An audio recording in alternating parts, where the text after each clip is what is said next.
अड़ गए सीएम योगी, फंस गए केशव मौर्य। दिल्ली से मोदी शाह ने दे दिया बहुत बड़ा आदेश। अगले 24 घंटे में योगी आदित्यनाथ देंगे इस्तीफा, लेकिन अगला मुख्यमंत्री कौन बनेगा जानते हैं आप? दिल्ली में हाई लेवल बैठक, अचानक राज्यपाल से मिले योगी, अखिलेश के साथ सरकार बनाएंगे केशव मौर्य। अगले 24 घंटे के अंदर योगी आदित्यनाथ इस्तीफा दे सकते हैं। यूपी के डिप्यूटी सीएम केशव प्रसाद मौर्य दिल्ली आकर जेपी नड्डा से पहले मिले। इसके बाद यूपी बीजेपी अध्यक्ष भूपेंद्र चौधरी पीएम मोदी से और फिर अमित शाह से मुलाकात करने पहुंचे। भूपेंद्र चौधरी ने पीएम मोदी के साथ करीब 1 घंटे तक बातचीत चली और फिर वो अमित शाह से मिलने पहुंचे। तो क्या मोदी शाह अब यूपी की राजनीति में वो करने वाले हैं जिससे यूपी में योगी युग का अंत होगा? और अगर ऐसा होता है तो फिर वो चेहरा कौन है जिसे बीजेपी अगला मुख्यमंत्री बनाने जा रही है? यूपी की राजनीति अखिलेश और मायावती के बिना अधूरी है।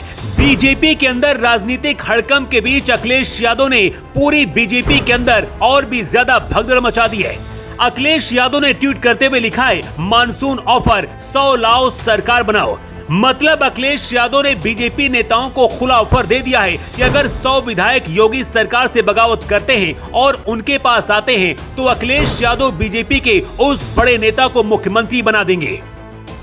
2017 से पहले योगी आदित्यनाथ से भी बड़ा कद केशव प्रसाद मौर्य का था। उस दौरान केशव पार्टी के अध्यक्ष थे और योगी सिर्फ सांसद थे। योगी मुख्यमंत्री बने तो केशव प्रसाद मौर्य उप मुख्यमंत्री बने। इसके बाद पार्टी के अंदर कई मौकों पर केशव प्रसाद मौर्य ने योगी आदित्यनाथ पर इग्नोर करने के आरोप लगाए और संगठन में अपनी मजबूती बढ़ाने की कोशिश करने लगे। इसके बाद से योगी और केशव मौर्य के बीच हमेशा के लिए तलवारें खिंच गई।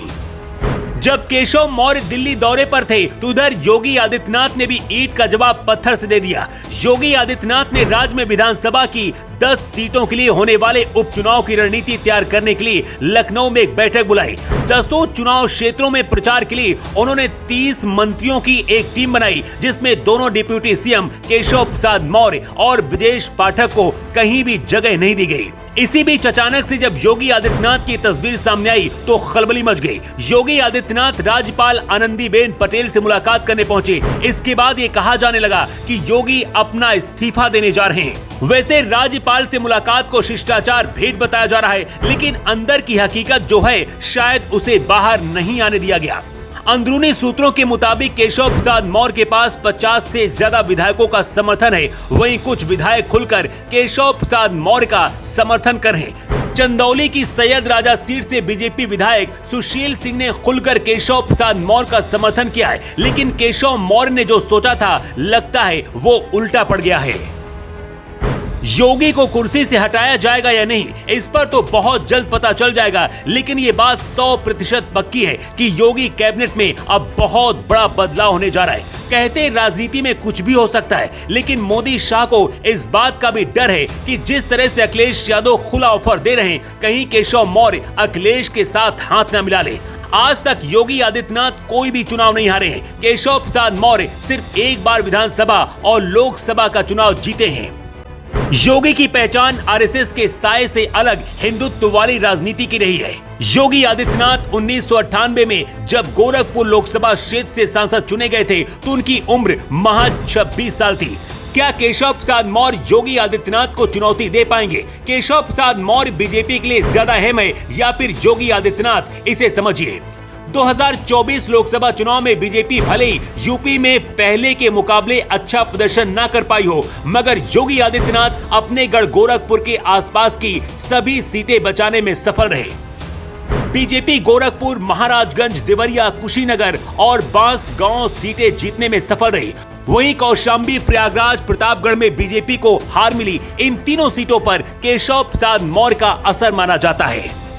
बीजेपी केशव प्रसाद मौर्य को पार्टी के ओबीसी चेहरे के तौर पर पेश करती रही है, मगर इन चुनाव में मौर्य पार्टी को वो सफलता नहीं दिला पाए जिसकी उम्मीद बीजेपी को थी। मुख्यमंत्री बनने का सपना देखने वाले केशव प्रसाद मौर्य 2022 के यूपी विधानसभा चुनाव में सिराथू सीट से खुद ही हार गए थे।